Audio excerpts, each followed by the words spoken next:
بابے نے لمبا سا سانس لیا اور بولا، کاکا تم چاہتے کیا ہو؟ میں نے عرض کیا کہ واقعی آپ کو سونا بنانا آتا ہے؟ بابے نے خالی خالی آنکھوں سے مجھے دیکھا اور کہا، ہاں میں نے جوانی میں یہ ہنر سیکھا تھا۔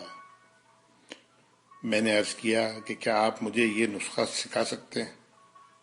بابے نے میری طرف گھور کے دیکھا اور کہا کہ تم یہ سیکھ کے کیا کرو گے؟ میں نے عرض کیا میں دولت مند ہو جاؤں گا۔ بابے نے زوردار قہقہہ لگایا اور کافی دیر تک ہنستا رہا۔ جب وہ ہنستے ہنستے تھک گیا تو بولا، تم دولت مند ہو کر کیا کرو گے؟ میں نے جواب دیا، میں دنیا بھر کی نعمتیں حاصل کروں گا۔ بابے نے کہا کہ چلو یہ نعمتیں تمہیں حاصل بھی ہو گئیں تو پھر کیا کرو گے؟ میں نے جواب دیا، میں خوش ہوں گا اور مجھے سکون ملے گا۔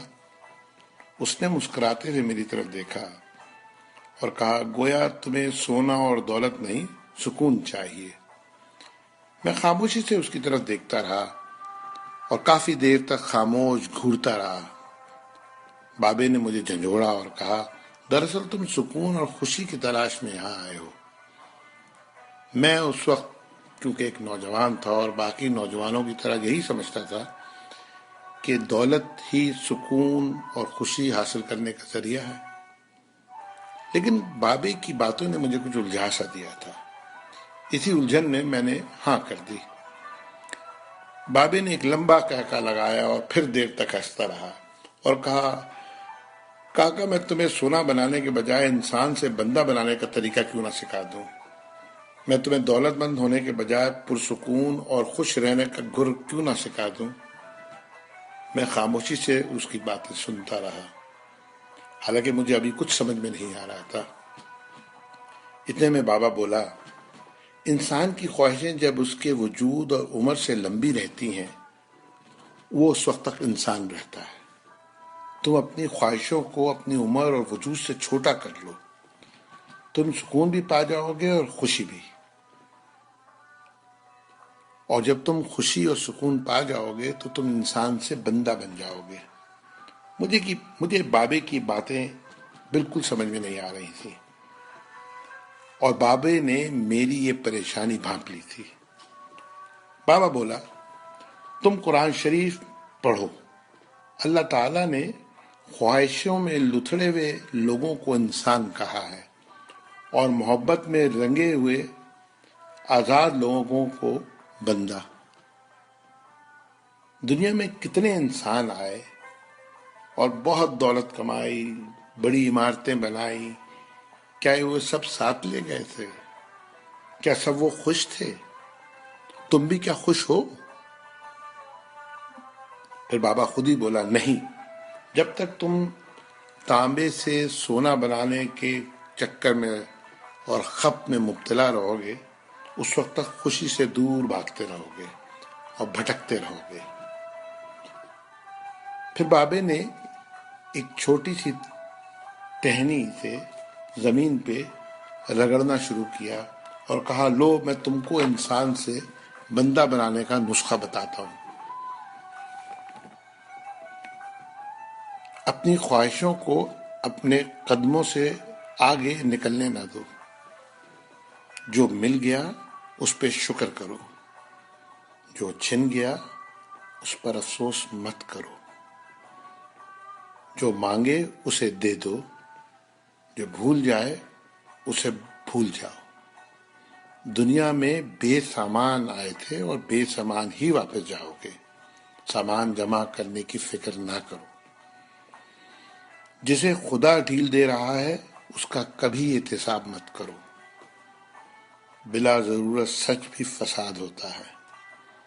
جو پوچھے تو سچ بولو، جو نہ پوچھے تو خاموش رہو۔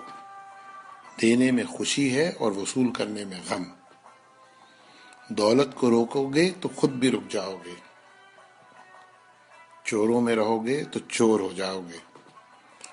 اللہ راضی رہے گا تو جگ راضی رہے گا، وہ ناراض ہوگا تو نعمتوں سے خوشیاں اڑ جائیں گی۔ جب تم عزیزوں، رشتہ داروں، اولادوں سے چڑھنے لگو تو سمجھ لو اللہ تم سے ناراض ہے۔ جن سے تمہیں نقصان پہنچا ہو اور مزید نقصان پہنچنے کا اندیشہ ہو ان سے کنارہ کشی کر لو، ان سے بدلہ لینے کی فکر نہ کرو، کیونکہ سب سے اچھا بدلہ اللہ کا ہے۔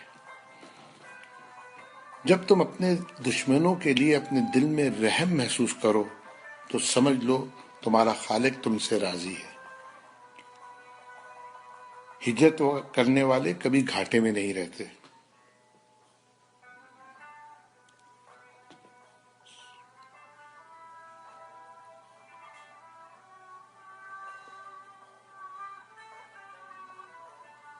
بابے نے پھر میرے کندھے پہ ہاتھ رکھا اور کہا جاؤ، بس ایک چیز کا دھیان رکھنا، کبھی کسی کو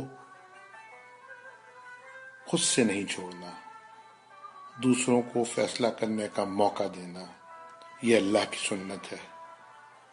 اس نے کبھی اپنی مخلوق کو تنہا نہیں چھوڑا، مخلوق اللہ کو چھوڑتی ہے۔ اور دھیان رکھنا، جو جا رہا ہو اسے جانے دینا، جو واپس آ رہا ہو اس کے لیے اپنا دروازہ کبھی بند نہ کرنا، یہ بھی اللہ کی عادت ہے۔ وہ واپس آنے والوں کے لیے اپنا دروازہ ہمیشہ کھلا رکھتا ہے۔ تم یہ کرتے رہنا، تمہارے دروازے پہ ہمیشہ میلہ لگا رہے گا۔ یہ اقتباس ہے جس کے مصنف سے میں بالکل نابلد ہوں، لیکن اس کا عنوان تھا کیمیا گر۔ اللہ تعالی ہم سب کو انسان کے بجائے بندہ بنا دے، آمین۔